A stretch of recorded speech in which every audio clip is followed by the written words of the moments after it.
नमस्कार दोस्तों, स्वागत है आपका साइट फॉर वर्ल्ड के ऑफिशियल लर्निंग प्लेटफॉर्म पर, जहां स्टूडेंट्स और जॉब सीकर्स के लिए करियर, टेक्नोलॉजी और प्लेसमेंट से जुड़ी इंडस्ट्री ओरिएंटेड और प्रैक्टिकल नॉलेज दी जाती है। अगर आप अपनी स्किल्स को नेक्स्ट लेवल तक ले जाना चाहते हैं तो आप बिल्कुल सही जगह पर आए हो। चलिए शुरू करते हैं आज का इम्पोर्टेंट सेशन। नमस्ते। इस विश्लेषण में आपका स्वागत है, जहां हम दुनिया को शेप करने वाले बड़े आइडियाज को आसान बनाते हैं। आज हम बात करने वाले हैं काम के बदलते फ्यूचर के बारे में। तो चलिए सीधे एक जरूरी सवाल से शुरू करते हैं। एक ऐसा सवाल जो हम सबको अफेक्ट करता है, टेक्नोलॉजी आखिर हमारी प्रोफेशनल लाइव्स को कैसे बदल रही है। इस फ्यूचर को समझने के लिए पहले हमें उस मेन फोर्स को समझना होगा जो इस पूरे बदलाव को चला रही है। अब देखिए, ये सिर्फ नए नए गैजेट्स के बारे में नहीं है। ये एक पूरा प्रोसेस है जिसके 3 हिस्से हैं और ये समाज को बिल्कुल नीचे से ऊपर तक बदल देता है। तो ये कोई वन टाइम इवेंट नहीं, बल्कि एक पूरा प्रोसेस है। तो ये फ्लो चलता कैसे है? सोचिए, पहले एक नया आइडिया आता है यानी इन्वेंशन, फिर उसे मार्केट में लाया जाता है जिसे कहते हैं इनोवेशन, और आखिर में वो पूरे समाज में फैल जाता है। ये एक एस शेप्ड कर्व की तरह आगे बढ़ता है। और सबसे इंटरेस्टिंग बात यह है कि ये पूरा प्रोसेस बहुत ही तेजी से आगे बढ़ रहा है। मोर्स लॉ के हिसाब से माइक्रोचिप्स की पावर हर 18 महीने में डबल हो जाती है। इमेजिन कीजिए। और इतनी तेजी से जो बदलाव हो रहा है उसका असर हमारे पूरे इकोनॉमिक लैंडस्केप पर एक बड़े रिपल इफेक्ट की तरह पड़ रहा है। सबसे बड़े बदलावों में से एक है डिसइंटरमीडिएशन। आसान भाषा में कहें तो टेक्नोलॉजी मिडलमैन को हटा रही है।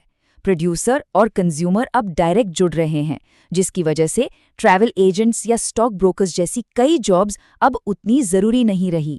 टेक्नोलॉजी की वजह से फिजिकल डिस्टेंस अब उतना मैटर नहीं करता। अब काम को पूरी दुनिया में बांटा जा सकता है 24/7। कंपनीज अपनी मैन्युफैक्चरिंग कहीं और R&D कहीं और करवा सकती हैं। इसका सबसे अच्छा एग्जाम्पल हमारे फोन्स हैं। पार्ट्स कहीं बनते हैं, डिजाइन कहीं और होता है। तो यहाँ एक बहुत ज़रूरी पॉइंट है। वर्ल्ड इकोनॉमिक फोरम का अनुमान है कि 2027 तक 60% वर्कर्स को रीट्रेनिंग की ज़रूरत पड़ेगी। 60%! ये कोई छोटा नंबर नहीं है। अब ये सुनकर थोड़ी चिंता हो सकती है, लेकिन ये सिर्फ जॉब्स का ख़त्म होना नहीं है। इसको एक रीशफलिंग की तरह सोचिए। जहाँ पुरानी जॉब्स जा रही हैं, वहीं पर लाखों नई जॉब्स भी बन रही हैं। ये स्लाइड इस चैलेंज के स्केल को बहुत अच्छे से दिखाती है। एक वर्कर की लगभग 39% कोर स्किल्स या तो बदल जाएंगी या फिर किसी काम की नहीं रहेंगी। ऑलमोस्ट 40%। ओके, तो आगे क्या? सबसे इम्पॉर्टेंट सवाल, इस नई दुनिया में आगे बढ़ने के लिए आखिर हमें कौन सी स्किल्स चाहिए? लिस्ट में सबसे ऊपर है एनालिटिकल थिंकिंग, यानी मुश्किल सिचुएशंस को समझना और कॉम्प्लेक्स प्रॉब्लम्स को सॉल्व करना। ये एक ऐसी एबिलिटी है जिसे मशीन्स रेप्लिकेट नहीं कर सकती। एंड ऑफ कोर्स, टेक्नोलॉजी की समझ होना तो अब नॉन नेगोशिएबल है। खासकर AI और डेटा में एक्सपर्टीज की डिमांड सबसे तेजी से बढ़ रही है। लेकिन रुकिए, क्या फ्यूचर सिर्फ टेक्निकल स्किल्स का ही है? बिल्कुल नहीं। इनफैक्ट हमारी जो यूनिकली ह्यूमन एबिलिटीज है वो पहले से कहीं ज्यादा वैल्यूएबल हो रही हैं। यहाँ देखिए कितना क्लियर डिफरेंस है। टेक्नोलॉजी रूटीन काम संभालती है ताकि इंसान उन कामों पर फोकस कर सकें जिनके लिए गहरी क्रिएटिविटी और कनेक्शन की जरूरत होती है। सोचिए, आजकल टीम्स कितनी ग्लोबल और रिमोट हो गई हैं। ऐसे में सेल्फ अवेयरनेस और एम्पैथी जैसे स्किल्स अलग अलग देशों में फैली हुई रिमोट टीम्स को अच्छे से लीड करने के लिए बहुत जरूरी हैं। तो फिर आने वाले इस डेकेड के लिए हम खुद को तैयार कैसे कर सकते हैं? देखिए, सबसे बड़ा टेकअवे ये है कि हमेशा जिंदगी भर सीखते रहने के माइंडसेट को अपनाना होगा। ये एक बहुत ही पावरफुल विचार है।